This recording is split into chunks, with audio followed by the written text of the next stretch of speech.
Good day mga mom sensors! My name is Riza May Rojo Bello and welcome back to my YouTube channel, Rich Garden.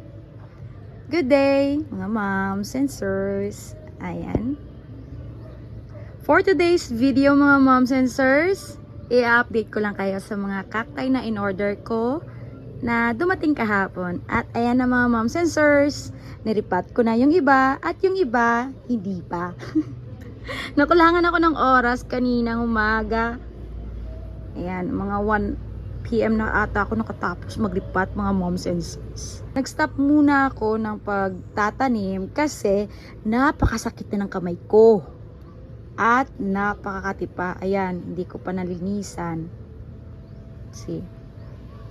Kahit anong ingat ko kasi sa paghawak ng mga cacti, ayun, natutusok pa din ako. Kasi, tingnan nyo, ang haba ng tinik nila. Ayan. Kitam? Tapos ito, tapos yung isa doon, kahit, kitam, may mga sugat na ako. Hindi naman, okay lang yan. Ayan. Kahit anong hawak ko sa yung sa gamit na parang foam, ayun. Natutusok pa din ako. Pero okay naman ngayon. Konti na lang. May masakit na part pero konti na lang. Ayan. Tapos itong mga hindi ko pa naripat, ayan, ini-air dry ko pa muna kasi walang oras. Pero malinis na yan. Pinutol-putol ko na yung mga old roots nila. Tingnan nyo. Napakalinis, diba? Ayun, ayun. Ito. Napakalakit, napakabigat. Tingnan nyo. Ganito ako magputol ng mga old roots nila. Kung pwede lang walang roots talaga na lalabas, kukunin ko yan. Pero okay na yan. Malinis na yan. Nilinis ko yan kanina. Ayan. Ano ba?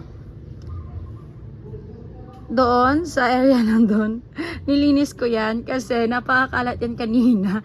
Ayaw ko naman mag-vlog na napakakalat. Ayaw ko nun. Every vlog ko mga mom sensors, nililinis ko muna yung greenhouse bago ako mag-vlog kasi nakakaya naman, na mag-vlog na makalat. Ayaw ko nun. Ayan. Wait, papakita ko sa inyo yung mga kiko ko na meron ako dito. Ang dami.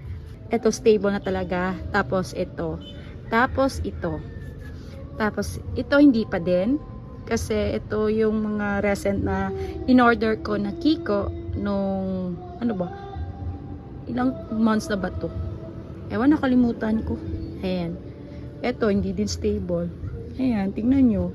Ito, napakalaki Once mag-stable na sila, as in, mabilis na talaga lumaki. Pati yung babies niya. Ganda, diba? Ito, napakamura lang talaga ito pagbili ko sa kanya. Na-timingan, ako yung nakauna. Ito, ang cute. Tapos ito.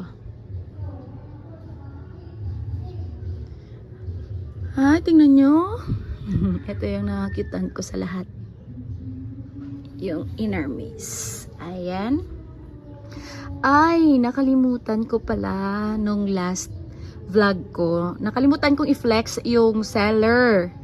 Maraming nagtatanong sa last vlog ko kung sino ba daw. Pabulong daw kung sino yung seller.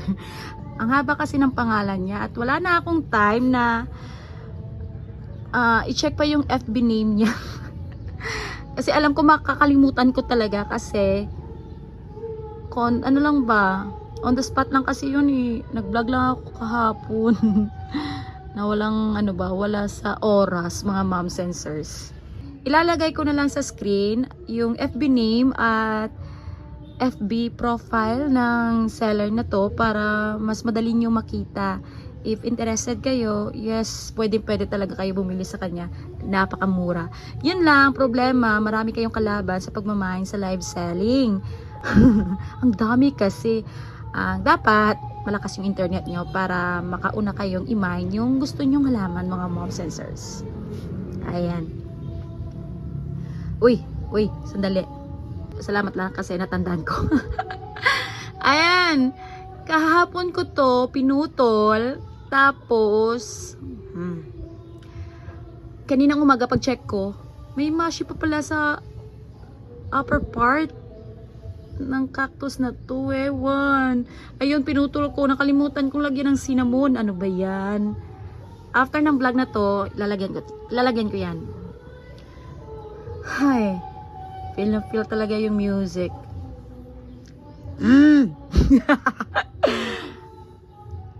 Okay, nasaan na ba ako?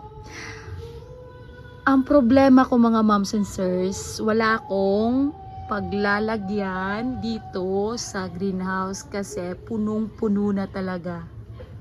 Kaya dito na lang talaga muna. Magre-rearrange pa ako. Tapos ayun, lalagay ko to.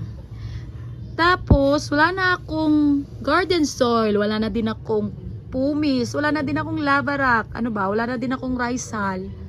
Wala, pati pots. Wala na din yan. Gagamitin ko lahat yan ng pots. Nandyan. My God.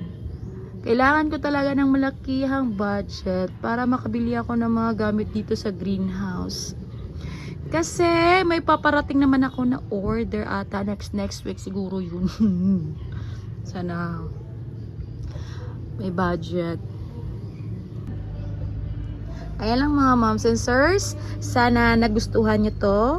Etong vlog na to. Salamat sa panonood at salamat sa support ng mga moms and sirs. Thank you so much. Bye-bye. Bye-bye.